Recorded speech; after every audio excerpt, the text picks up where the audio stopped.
You're listening to the Starboard. It's your Dockmaster Michael Atilano, and my guest for this episode is someone who is involved in producing content across several different platforms. He has a podcast which airs weekly. He also has several album titles to his credit, most recently the album For Imagination's Sake by the band Page 99. Welcome aboard, John Nixon. This is a pleasure to talk to you. Wow, thank you. Thank you. It's a fine introduction, too. I got to say, it's fun being on the other end of the conversation now. So if anyone isn't aware of who John Nixon is and his brother Tom, they host a podcast known as the Yacht Rock Podcast Out of the Main. So it's a discussion about that era of music that we love so much. We honor it, we analyze it, we break it down, we love it. And I know that you air it. You're one of our syndicators, one of our first syndicators. Absolutely. Now, how many episodes would you say that you're in now? Because you guys have been on for a while. We're in our third season. The first season was probably roughly a half a season by the time we started. So we probably have 2 years worth of stuff. We probably missed our 100th episode. We should have done something big, but I think we missed that. So we're right around that area. Wow. I mean, that's a lot of work that you put into content, and much less you guys keep it fresh every week. There's always, whether it's an album or the wonderful guests. I mean, what was the beginning? So let's start with the beginning of the podcast. I know you guys have a musical background. What led up to the podcast?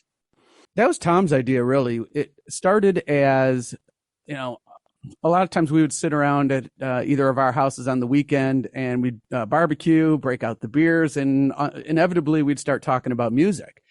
And I grew up in the era that we know as the yacht rock era in terms of my musical foundation. Tom's a few years younger, so he kind of caught it the second time around.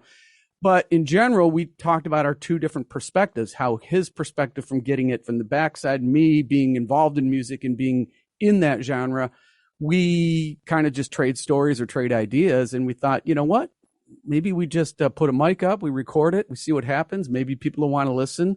And that got the ball rolling from there. And both of you are involved in the music industry in some shape or form, correct?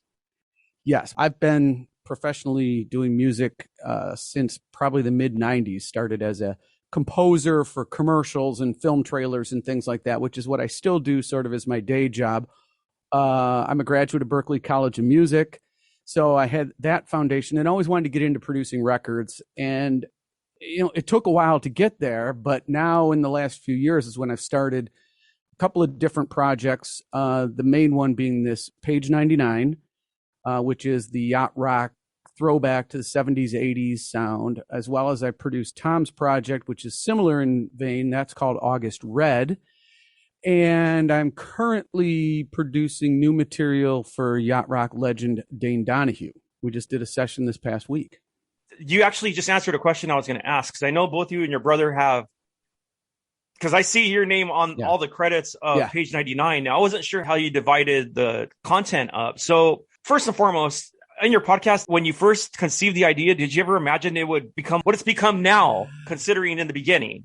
No, because we didn't really have a long-term plan other than we would try to build an audience. Tom works in PR for his day job, so he understands a little bit of how the tendrils of social media and all that work, about how you can leverage your position by talking to other people, and then they want to share it out and so on and so forth. So he knew how to grow it that way.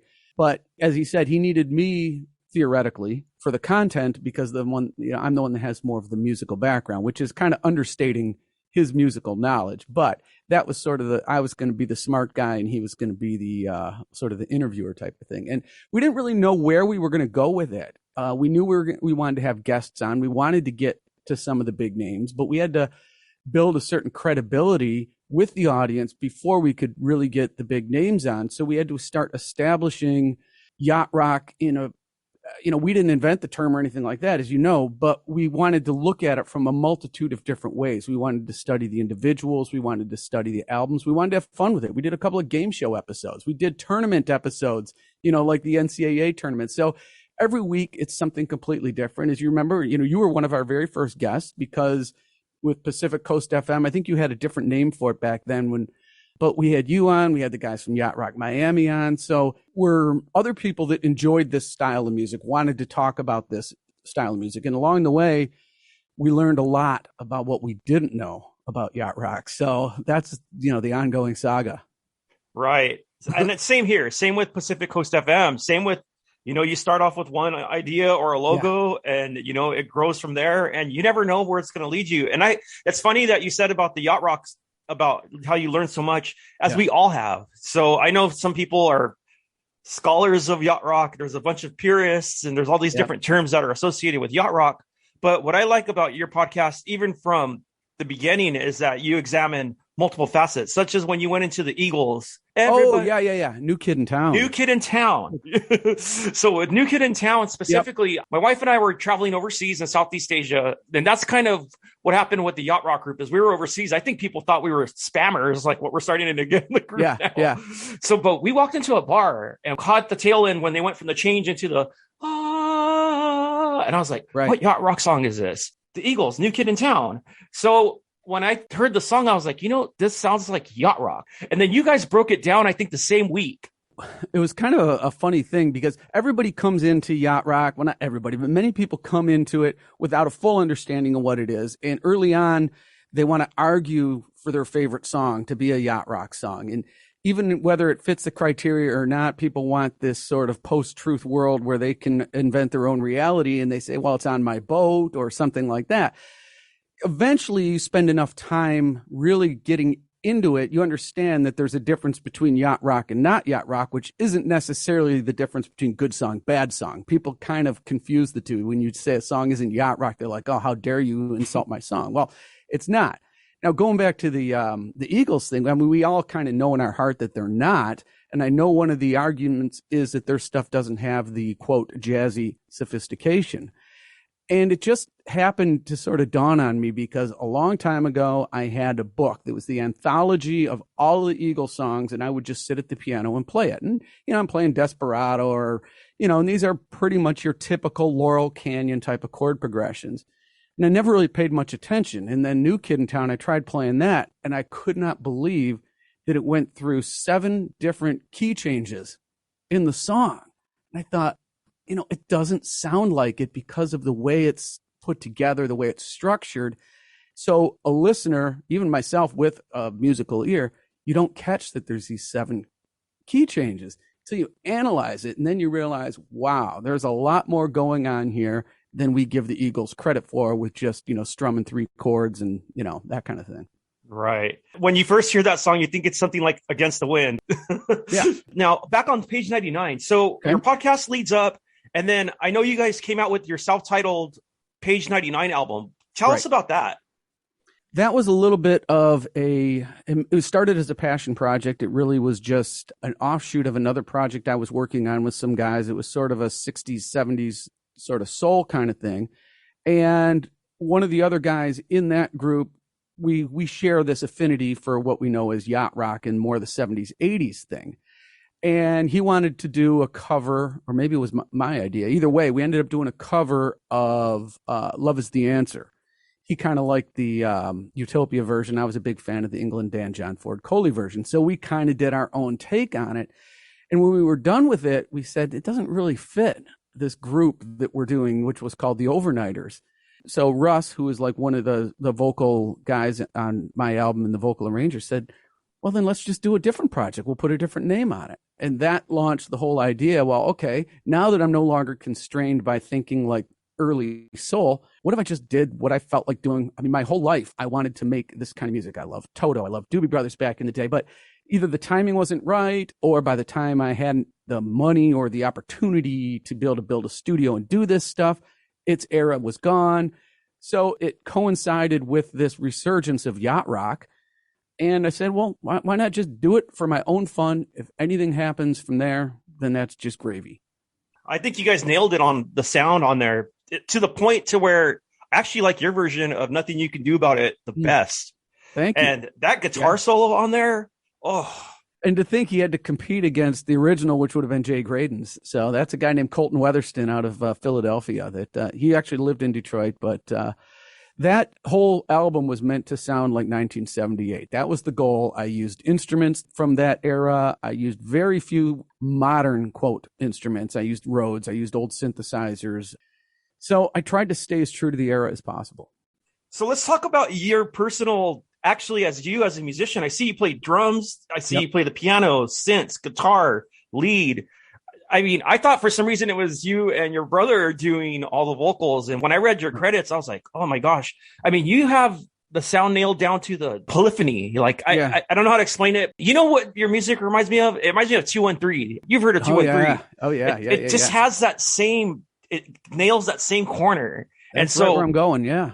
Absolutely. it's just mind blowing like that. You've accomplished that, especially with your first album. Who's right? Yeah. Who's wrong? Sounds just like Pages. Yeah. When we started, Russ, who I spoke of, was going to be the lead singer. And I would present demos of songs to him, and I would sing a rough track on it just so he could hear the melody and learn the song. And a couple of times he's like, dude, man, you need to sing this one. I kind of sing a little bit, but I don't really consider myself a singer, quote, in the level that he is. He's like, no, man, it's your voice. And then he played it for somebody else. And that same person said, you know what? You ought to sing that one. Forget about Russ doing it. So I had no plans to sing any leads. But then as the project got out there, I started leaking a couple early singles, and other people were hearing it. And then they were coming to me and saying, you know what? I love that kind of style too. I'd love to be involved. So I got a guitar player from Pisa, Italy, Andrea DiPuccio, to hit me up. He blazes some great work.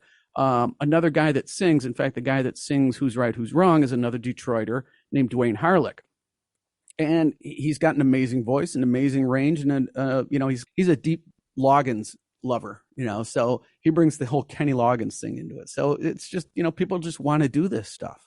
Right. And your voice reminds me a lot of Christopher Cross. Okay. So I can kind of hear that. Not exactly, but it sounds like if it's a modern version, like you have that Crossfire approach. Okay. I can hear that. Yeah, for sure. For people that don't understand the recording process, how do you go about getting tracks from others overseas and that aren't virtually in the studio with you?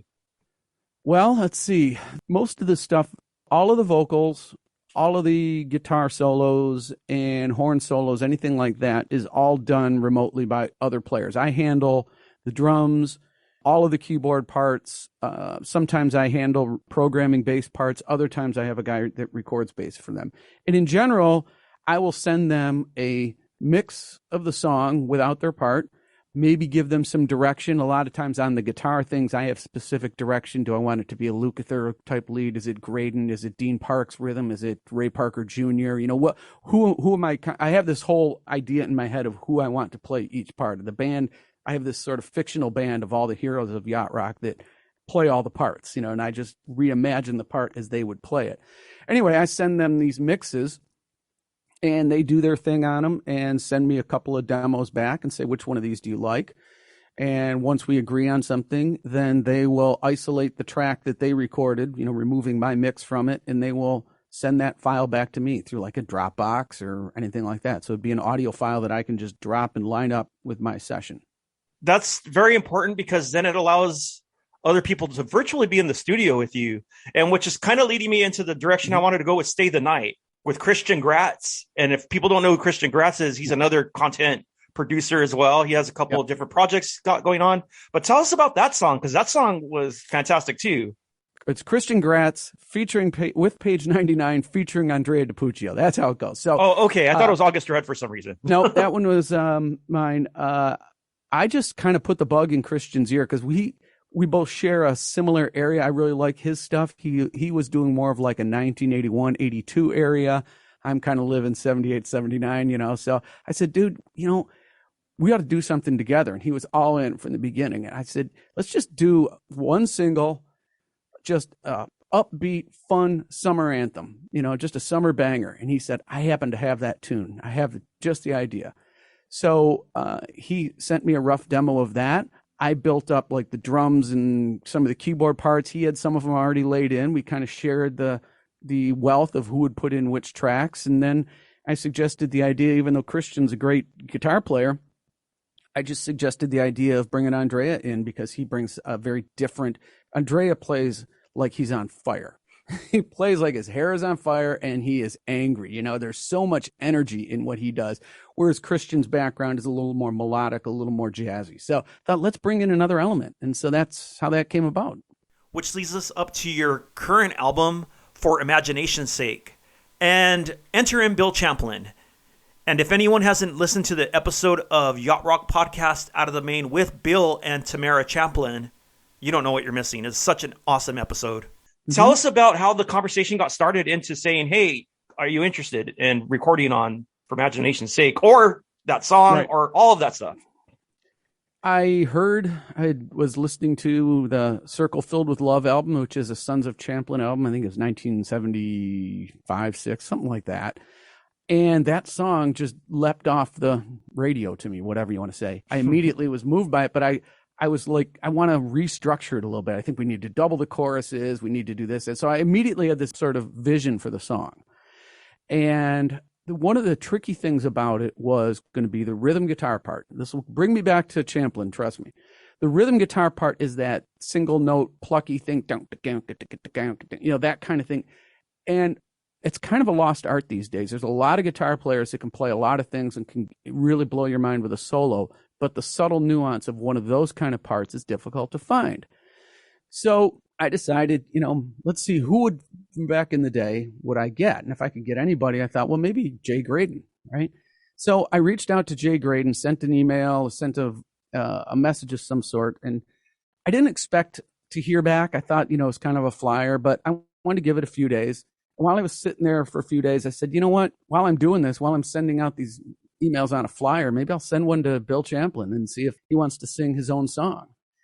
And I heard back from him pretty much right away. And he was all in on it. In fact, he made the point that it's kind of funny. The original single says it was written by Bill Champlin and Rob Moitoza, who is a guy he went to high school with and has known forever. And Bill's like, man, that was a mistake by the record company. I did not write that song. It's not my song. It's Rob Moitoza's song. But he wanted to do it because he wanted to get that song back out there for Rob's sake. So he was in. And there it is. Was that song the building block for this entire album, or did you have other songs already kind of in the mix? I had a couple that I didn't quite finish on the first album that I was stuck on lyrics, and I knew I wanted to get back to them. So those are more of the like Toto sounding songs. When I did For Imagination's Sake, it sort of set the template sonically for what I wanted to do for the second album. I always, going into an album, I like to have a palette that I know is going to be consistent from the top of the album to the bottom. And then once I'm done with that, I can move on to the next one and start something different. But that one established that sound. And any of the songs that I wrote thereafter all kind of followed that song. I knew right away I wanted it to be the title of the album. I wanted it to be the first song on there. And that was sort of the one that sort of stamped everything into place. Yeah, absolutely. And great marketing on that, by the way. The interview wasn't too long ago. It was maybe, 2 months? Yeah, well, that was actually before the interview. That was what's kind of funny. It was that later on, something completely separate from that came our way when a promoter that handles a sort of a yacht rock tribute band was putting together a show in Ohio around last Valentine's Day. And he reached out to us and said, would you like to have any of these guests on the show, help promote our show? And you can come down, you can talk to, you can go to sound check, you can talk to any of the guests. And it turns out that Champlin and his wife Tamara were one of the performers. And so we were all in. We said, yeah, we traveled down to Dayton, Ohio with a remote rig, met Bill Champlin at the hotel. They set us up in a little conference room where we could record that interview with him and Tamara. It turned out to be a 2-parter because we went for about 2 hours. and it wasn't until that moment when I introduced myself to Bill that I told him that I'm the same person that he cut that song for. So he didn't even know that we were one and the same when he agreed to do the interview. There was a certain part of the interview, especially when they were talking about how the Northridge earthquake and like what they were watching. And yeah, I remember like literally, it's like almost like we were neighbors the way he was saying it, because I remember that year. It was I'm sure. 1994. So yeah. I'm going to go down the track list and we're going to give people a little taste of what each song sounds like. So here's a sample of For Imagination's Sake. Your mind doesn't work like mine. The differences make life so fine. Worries we must try to shake. Forget what might be at stake. Oh, let's just get together for imagination's sake. Oh, let's just get together.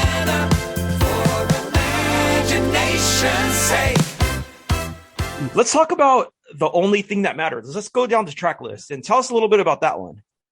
The Only Thing That Matters is one of those songs that's sort of a carryover from the first album. So that's why I said it has a little more of a Toto sound, a little more of a rockin' sound. That was one that I had the entire first verse came to me. I wrote that, including the chorus, in 10 minutes. It just, all the lines just flew out of me, lyrically, that is. And I even had the first line to the second verse. And then it's as if somebody put up the stop sign and said, no more, you're done. And I was just completely stuck. And I continued to feel like, okay, the lyrics are going to come eventually. Got the track all figured out, arranged, got all the instrumentation in on it. And Andrea plays the solo on that one. And still stuck on lyrics. But finally, I just, I humbled myself enough to send it off to Dwayne Harlick, the other singer on there. Said, any ideas what to do? And he wrote back a second verse for me, and it was gold, and it was done. So I wanted to save that song because I liked it so much.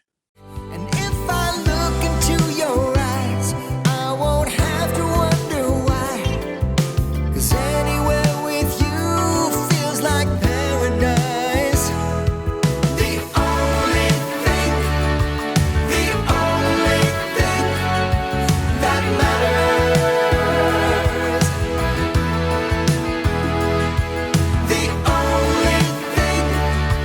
The only thing that matters is loving you. Let's talk about your next song, Lifeline. Lifeline. That was one that sonically follows similar to For Imagination's Sake. So that would have been one of the songs written after that, where I was kind of using a little more of that drier, in-your-face, funky sort of sound. And Lifeline was one that, how would I describe it? Let me think here. I'm trying to think what I'd want to say about it. I feel like I'm stuck on it now. Well, here's a little sample of Lifeline. When the weight became too much, I was falling too. I don't wanna be your lifeline. I don't wanna feed that flame. I don't wanna be your lifeline. Caught in the rain. When you're caught in the rain. The next song up is Indian Summer. And so yeah. it's funny because that's a term that I've recently become familiar with, even though I've heard it before. Because we've had a really long winter here in Washington. And so we're hoping to have an Indian summer. Yes, yeah. Well, when you were living down in California, you wouldn't know the difference. So, Exactly. Yeah, but us northern climaters know that that the term Indian summer is that last burst of summer you sort of get that as things start to cool and you feel like winter's kicking in, and then like early October, maybe you get like a week of all of a sudden it feels like summer again. And it's fleeting, it's it's sort of not real, that it's going to end. And so that just kind of became a metaphor for kind of nostalgia, getting one last maybe glimpse of your past or something like it. Was just meant to be, okay, I know this is fleeting, but I'm going to enjoy it for the moment that I'm in. We used to call it Indian summer. We used to dance in the rain. We used to call it Indian summer. It's never the same. Never the same. Never the same. The next song up is Inside Voice. This is actually probably my favorite song on the track. It just really it's a home run for me. I like For Imagination's Sake, and I like all the other ones, but this one right here was one of the ones that really just hit home for me.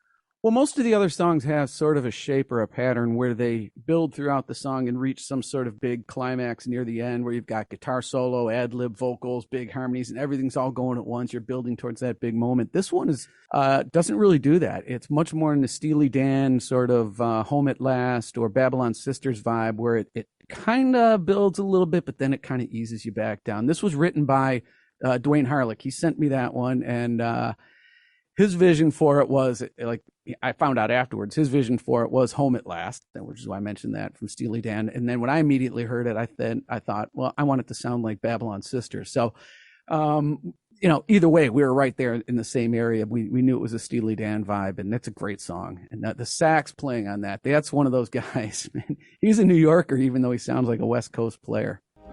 Like a soft summer rain, I'm hearing your inside voice. It's making me smile. The sound of your inside voice has my heart running wild. I'm hearing your inside voice. It's hard to conceal. The sound of your inside voice lets me know that this love is for real. Yeah. Next up is Dance With Me. Dance With Me, Mark Jordan cover. I was out walking one day listening to his album Hole in the Wall, which was one that I didn't give a lot of attention to. I'd kind of spent most of the time with Blue Desert and Mannequin, but we were going to be interviewing him for the podcast. So I wanted to kind of bone up on that one as well. And I'm out walking, get my headphones on. And that was when I heard that song. And I probably had heard it before, but I think having the headphones on and hearing the vocals in stereo and, that kind of experience, it just immediately hit me. I love this song. And almost like for imagination's sake, I could immediately hear what I wanted to do with it. And when we had Mark on the podcast, I sort of asked him slyly about that song. And I said, did anybody ever cover that one? He's like, no, not that I know of. And I'm like, okay, I think I'm going to do that. Dance with me. I will be your man. Dance with me. I will be your man. Next up is Ticking Away. So this one has that kind of like what you're saying about imagination's sake. It has that guitar.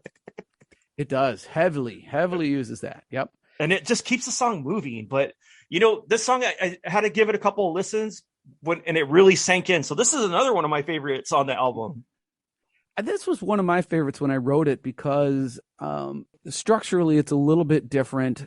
It kind of has a chorus and then a post-chorus section and then a little vamp out at the end, which is a little bit different. I did sort of a layered synth solo on that one, a la Steve Porcaro. So that was fun to do. I'm always urged by the other guys in the band to do at least one of those on the album. They want to hear more of that. I want to hear more sax solos and I want to hear more guitar solos. They want to hear more synth solos. But I just love the way that I send this off to Russ to arrange backup vocals. And I don't always know what I'm going to get back. I expect the chorus to be like just stacked with harmonies following my melody.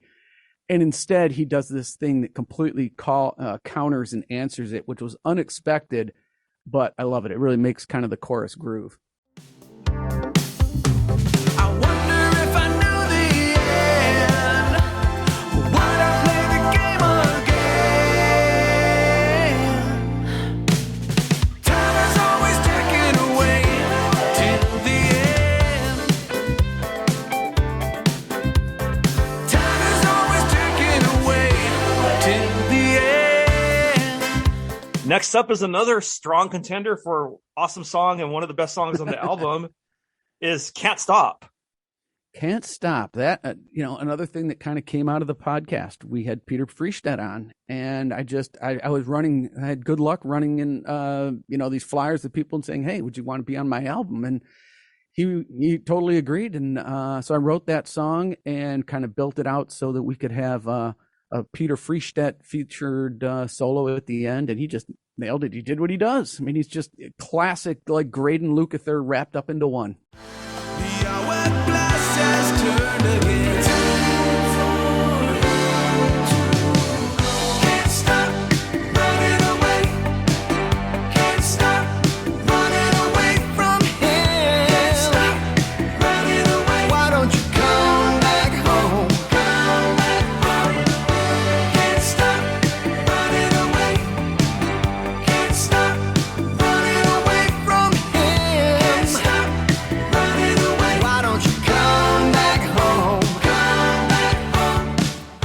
And we have 3 more left on the album. Never Recover. Tell us about that one. Never Recover is the other one that was written by Dwayne Harlick. He presented that to me, and he said, I kind of hear a little bit of a Kenny Loggins vibe on this one. He said, what do you think about doing this? This was before he had presented me Inside Voice. So this was kind of his first attempt at giving me a song to produce.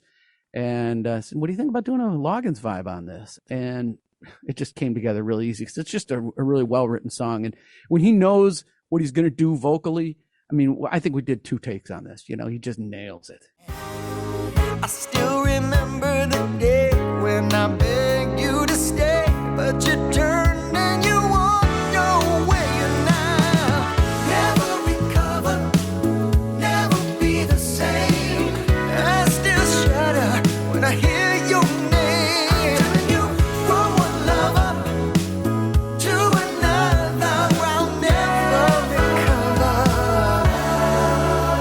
Up next is Sarah, Restless Heart. Not by Restless Heart, Sarah, Right. Restless Heart. Well, we didn't want to confuse people to think it was Bill Champlin's Sarah either. So that's the reason for the parenthetical. That was the other song that was originally written for the first album. It never got finished because I knew that I wanted it to be kind of like a Chicago song of the 80s where different lead vocalists would sing different lines. It wasn't one lead vocalist through the whole song. So I wanted to feature all 3 of us on that. And so we each take turns kind of popping out of the mix being the lead guy. And that's the first time that I think I really made that kind of thing work. But at the time when I wrote the song, we didn't have the third voice yet, which was Dwayne. So that's why that song got held over. Sarah, could you still love this restless heart? Or have you found another season? Sarah, it's like a shadow in the dark. But I'm looking for a reason we should light this fire again.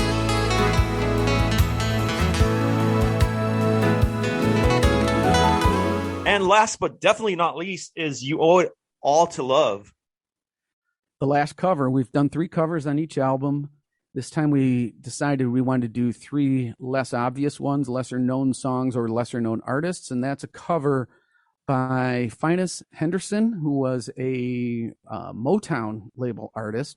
That song, I'm not even sure if it was when he did it, if it was a cover, because when I had to look up the writers for that, they're writers from back in even prior to his day. So I don't know the whole story behind the song. I just know when I heard it, it kind of sounds like a David Foster type ballad, and it would sound good done with Page 99.